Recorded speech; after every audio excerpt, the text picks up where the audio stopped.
రాష్ట్ర ప్రభుత్వము బీసీల రిజర్వేషన్ల అంశముకు పరిష్కార మార్గంగా జీవో నంబర్ 9 అని భావించి ఇచ్చినటువంటి జీవో మీద తాజా పరిస్థితి ఏంటిదంటే మెరిట్ గవర్నర్ ప్రొసీజర్ ప్రాసెస్ ఈ రెండు అంశాల మీద దాదాపు ప్రచ్ఛన్నంగా కోర్టు ఇన్వాల్వ్ అయిపోయింది. బీసీ రిజర్వేషన్లకు పరిష్కార మార్గము కేవలము షెడ్యూల్ 9లో పెట్టడంతో మాత్రమే బీసీ రిజర్వేషన్లు ఎగ్జిక్యూట్ అయితే అనేటటువంటి విషయము దేశం మొత్తం కూడా అన్ని రకాలుగా అన్ని వర్గాల విస్తృత చర్చ తర్వాత తేలినటువంటి ఏకాభిప్రాయ అంశం. అయితే ప్రభుత్వం ఏంటిదంటే తన రాజకీయ కంపల్షన్ లబ్ధి ప్రయోజనం కొరకు విధిలేని మార్గము అనేటటువంటిది ఒక వాతావరణం కల్పించి ఒక దాని ద్వారా జీవో నంబర్ 9 ద్వారా రిజర్వేషన్ సిస్టమ్కు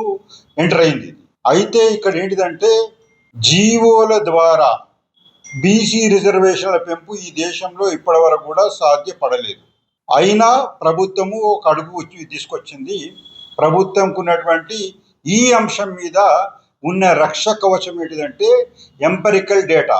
గతంలోకు దీనికి భిన్నత్వం చూపిస్తున్నది ఏంటిదంటే ఎంపెరికల్ డేటా మాత్రమే ఒక రక్షక కవచం ఉంది.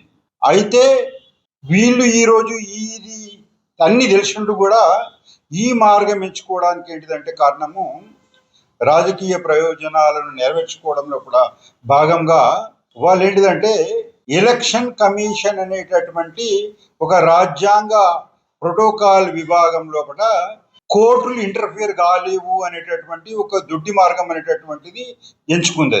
దీని కొరకు గతంలో కేసీఆర్ ప్రభుత్వము రిజర్వేషన్లు తగ్గించడానికి ఏదైతే మార్గం చూసిందో అదే మార్గం ఎంచుకుంది. అంటే కోర్టులు ఇంటర్ఫియర్ చేయాలన్నటువంటి పరిస్థితి లోపల ఎలక్షన్ కమిషన్కు ఉన్నటువంటి విశేషాధికారాలను ఉపయోగించుకొని రిజర్వేషన్లు ఇద్దామనేటటువంటి ఒక ఆలోచన చేసింది. అయితే ఏంటిదంటే ఈ సబ్జెక్టు మీద సకాలం లోపల కోర్టులు ఇంటర్ఫియర్ అయ్యి కోర్టు ఇంటర్ఫియర్ కాలేనటువంటి పరిస్థితుల్లో కూడా మేము ఇది తెస్తామనేటటువంటి దాంట్లోపల ఉన్నటువంటి అడ్వాంటేజ్ రాష్ట్ర ప్రభుత్వం కోల్పోయింది. అంతేకాకుండా కోర్టు 2 పాయింట్స్ని పాయింట్అవుట్ చేసింది.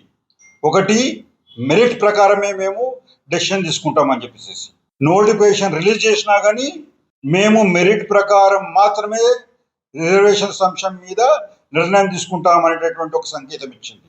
అదేవిధంగా గవర్నర్ ప్రొసీజర్ అనేటటువంటి టెక్నికల్ అంశం మీద కూడా నిర్ణయం ఉంటుంది అనేటటువంటి ఒక సంకేతం వచ్చింది. కాబట్టి మేము ప్రభుత్వానికి ఈ సందర్భం లోపల తెలియజేస్తున్నాం ఏంటంటే ఈ సున్నితమైన అంశాల లోపల ఏదైతే మీరు ప్రొటెక్షన్ అనేటటువంటి భావించారో ఆ ప్రొటెక్షన్ లేయర్ కూడా మీకు ఈ పరిస్థితుల్లో పూర్తి స్థాయి లోపల కోఆపరేట్ చేయడానికి పరిమితులు వచ్చేసినాయి.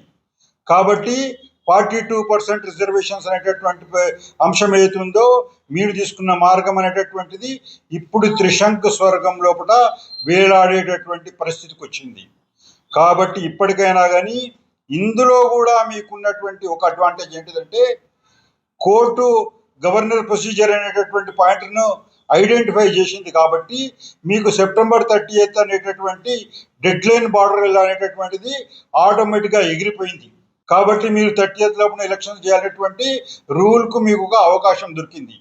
కాబట్టి ఇప్పటికైనా కానీ రాష్ట్ర ప్రభుత్వము అప్రమత్తంగా ఉండి ఏదైతే నాటకాల రిజర్వేషన్లను చూపించి మేము ప్రయత్నం చేసినాం, కేంద్రం సహకరిస్తలేదు, కోర్టులు కొట్టేసినాం, మేము ఏం చేయాలనేటటువంటి ఎగరగొట్టేటటువంటి పనులు చేయవలసి ఇక మేమేం చేయాలో అంతకంటే చేయలేమనేటటువంటి చేతకాని ఆలోచనలు మాటలు మాట్లాడితే ఇక కుదరదు అని చెప్పేసి ఈ సందర్భంగా హెచ్చరిస్తున్నాము. ఇది కూడా మా సకాల హెచ్చరిక అని చెప్పేసి ఈ సందర్భంలో కూడా రాష్ట్ర ప్రభుత్వానికి తెలియజేస్తున్నాము. అంటే మీరు ఇప్పుడు మళ్ళీ మీకున్నటువంటి ఈ అడ్వాంటేజ్ ద్వారా ఏదైతే అడ్వాంటేజ్ ద్వారా మీరు ఎలక్షన్స్ పోదలుచుకున్నారో 42%ను ఇంప్లిమెంట్ చేయదలుచుకున్నారో ఆ ఆలోచనకు ఒక విఘ్నం అనేటటువంటిది ఏర్పడింది. కాబట్టి మీరు అయినా కానీ రేపు పొద్దున్న నోటిఫికేషన్ ఇచ్చేసేస్తాము, రేపు కోర్టు కొట్టి చేస్తే మాకేం సంబంధం లేదని చెప్పి తప్పించుకుంటే మాత్రము మిమ్మల్ని క్షమించడానికి బీసీ లోకం లేదు అని చెప్పేసి ఈ సందర్భంగా హెచ్చరిస్తున్నాం.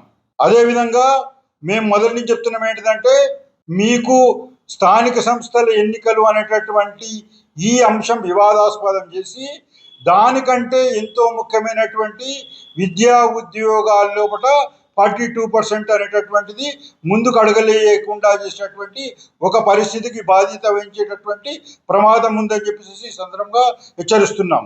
మాకు స్థానిక సంస్థల లోపల మీరు ఇచ్చినా అయ్యకపోయినా కానీ ఈ రాష్ట్రంలో కూడా పీపుల్స్ వార్ మూవ్మెంట్ వచ్చిన తర్వాత ప్రతి గ్రామం లోపల కేసీఆర్ 18% పెట్టిన రోజు కూడా మేము 60% గెలిచినటువంటి పరిస్థితిలో మేమున్నాం. మాకు స్థానిక సంస్థలు అనేటటువంటిది మాకంటే కూడా విద్యా ఉద్యోగం అనేటటువంటిది మాకు చాలా ప్రముఖమైనది. కాబట్టి మీరు దీన్ని ఇక్కడనే ఎగరగొట్టి చేసి దాని గురించి క్వశ్చన్ చేసేటువంటి పరిస్థితి లేకుండా చేసుకుంటామనేటటువంటి అప్పర్ క్యాస్ట్ భ్రమలు ఏమన్నా ఉంటే అవి వెంటనే తొలగించుకోవాలి.